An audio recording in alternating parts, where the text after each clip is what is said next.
Olá, meu nome é Roberto Fabrício Abrão Neves. Podem me chamar de Roberto Abrão ou de Roberto Neves, como vocês quiserem.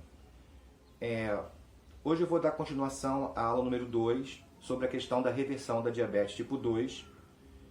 E o tema hoje abordado vai ser sobre a questão dos legumes cozidos, tá? E quais legumes cozidos devemos comer e quais legumes cozidos não devemos comer. Na aula anterior, para recapitular, falamos sobre a questão dos carboidratos e falamos com relação a qual carboidrato não comer, que era o arroz, e falamos sobre a importância das saladas cruas a serem utilizadas na alimentação. Saladas que eu falava, salada de repolho, de alface, salada de agrião, espinafre, de preferências que não precisavam de cozimento, como alface, agrião, repolho. Hoje vamos falar, começando pelo que não devemos nos alimentar na parte dos legumes cozidos. Os legumes cozidos, eles são um coringa em entender os que são interessantes alimentarmos de forma livre e aqueles que não devemos comer e aqueles que devemos comer com certo cuidado, porque são carboidratos, eles são ricos em energia e nós temos dificuldade em diabético tipo 2 em metabolizar a energia do carboidrato.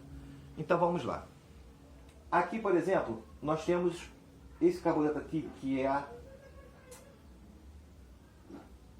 beterraba. A beterraba, ela é interessante. Ela, por exemplo, é precursora do óxido nítrico por ter muitos nitratos. E ela seria muito bom para a questão da circulação sanguínea. Contudo, aqui ela está cozida. Não se deve comer a beterraba cozida, tá? Ela cozida é um verdadeiro veneno para a saúde do diabético, porque ela tem um índice glicêmico muito alto e vai atrapalhar seu metabolismo. Então a beterraba não deve ser comida cozida. Então se você vê uma beterraba cozida, você não coma. Você pode ingerir a beterraba ralada crua na salada, de forma também um pouco moderada, porque é um carboidrato. Mas na salada crua ela é utilizável e é interessantíssima, é muito boa. Mas não assim cozida, não comer beterraba cozida. Aqui o cara botou um vegetal. Não, acho que aqui é uma... cheiro verde. Uma cebola... A salsa. Desculpa, uma salsa. A salsa é um vegetal que você pode usar ele cru. Obviamente só vai usar ele cru. Então não sei nem porque está nessa imagem aqui, que colocaram. Aqui temos a cenoura, que segue a mesma regra da beterraba. A cenoura, ela é interessante na salada crua, mas não ela cozida. Então aqui nessa imagem temos dois alimentos que não devemos comer eles cozidos, só crus. Aqui é a beterraba e aqui é a cenoura. Logo em seguida nós vamos ter aqui, olha, o que me parece ser a batata doce. A batata doce é um carboidrato interessante ser ingerido ele cozido, assim como, por exemplo, o empim. Mas aí vem a questão, como comer a batata doce? Bom, primeiro aqui a imagem está correta. A batata doce aqui não teria tido a retirada da sua casca, tá? Isso é um ponto interessante. Segundo ponto, ele mesmo sendo relativamente saudável para o diabético, é um carboidrato, então ele tem que ser comido de quantidade bem moderada. Então, se você vai comer batata doce, esse vai ser o seu carboidrato do dia. Ou seja, daquela refeição específica que você está fazendo. A quantidade de carboidrato nós vamos tentar abordar uma aula futura. Mas sabe que cada pessoa tem um limite de carboidrato pessoal. Então esse vai ter que ser calculado, esse carboidrato especificamente, dentro da sua quantidade limite. Se você quiser, por exemplo, comer uma batata doce ou um empim. Outro alimento também que está aqui, interessantíssimo, é o jiló. O jiló é um carboidrato, tem carboidrato, mas é de índice glicêmico muito baixo.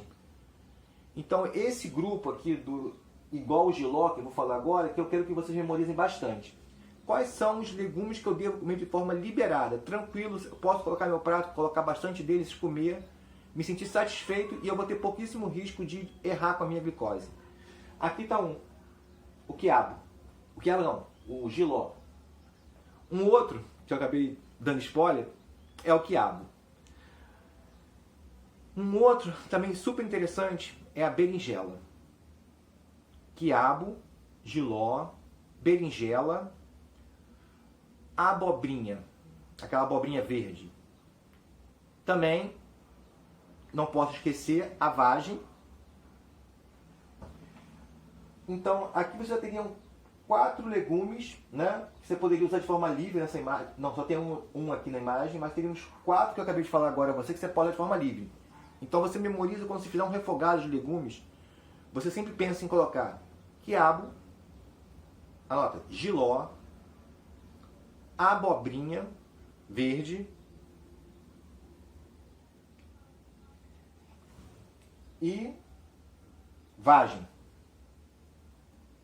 Aqui do lado, não sei por que colocar essa imagem aqui, mas aqui é um tomate, que obviamente você vai comer na maioria das vezes cru, mas se também tiver feito em algum refogado, tomate também não tem nenhum problema. E aqui também a cebola, que também normalmente recomendo a usar ele cru, mas se tiver feito a cebola como tempero no refogado também não tem nenhum problema. Então, gente, essa é a dica de hoje. Memorize que você não deve comer abóbora comum, não se deve comer abóbora, não se deve comer batata inglesa, é um veneno, não se deve comer a mandioca, que eu falei que poderia comer, mas não pode ser comida frita, tá? Tem que ser somente no modo dela cozida. Se for comer ela também, tem que observar a quantidade que vai comer, ou seja, não pode exagerar. A batata doce, a mesma regra do aipim, né, da mandioca, do aipim. E a batata inglesa, de maneira alguma. A cenoura, sempre na forma crua, nunca na forma cozida. A beterraba também sempre na forma crua, nunca na forma cozida. Então é isso. Você começa a sua refeição pelo prato de salada crua, a qual poderia estar na salada crua, viva, né? Dessa imagem aqui, por exemplo, o tomate e a cebola. E o cheiro verde, né? A salsinha do cheiro verde. Ou o próprio cheiro verde mesmo também, inteiro, que é salsa e cebolinha. Poderia ter ralado, aí já com observação que não pode exagerar também, a beterraba e a cenoura na salada crua. Um pouquinho, já seria interessante também. Então essa é a dica. Comece por um prato de salada, como eu falei, salada da linha de alimentos vivos. Depois você pode pegar na sua refeição, no seu segundo prato, após o prato da salada de alimentos vivos, que eu já falei quais são na primeira aula, e aqui estou repetindo novamente, que são os vegetais, as folhas, sem cozimento, e depois os alimentos que levam cozimento. O segundo prato você vai fazer mais ou menos a metade desse segundo prato desses alimentos que levam cozimentos que têm glicêmicos extremamente baixos, tá? Que, por exemplo, aqui não tem imagem, e eu vou acabar me esquecendo que também é importante colocar esse mesmo grupo, são a couve-flor e aquele que é americano, qual é o nome dele? Ai, Jesus. Que parece com a couve-flor. Brócolis.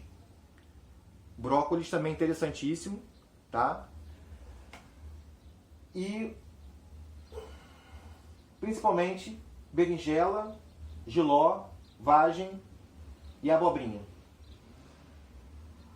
Tá ok? E quiabo. Foi mal, quiabo também é super importante. Então fica a dica. Metade do segundo prato, utilize isso.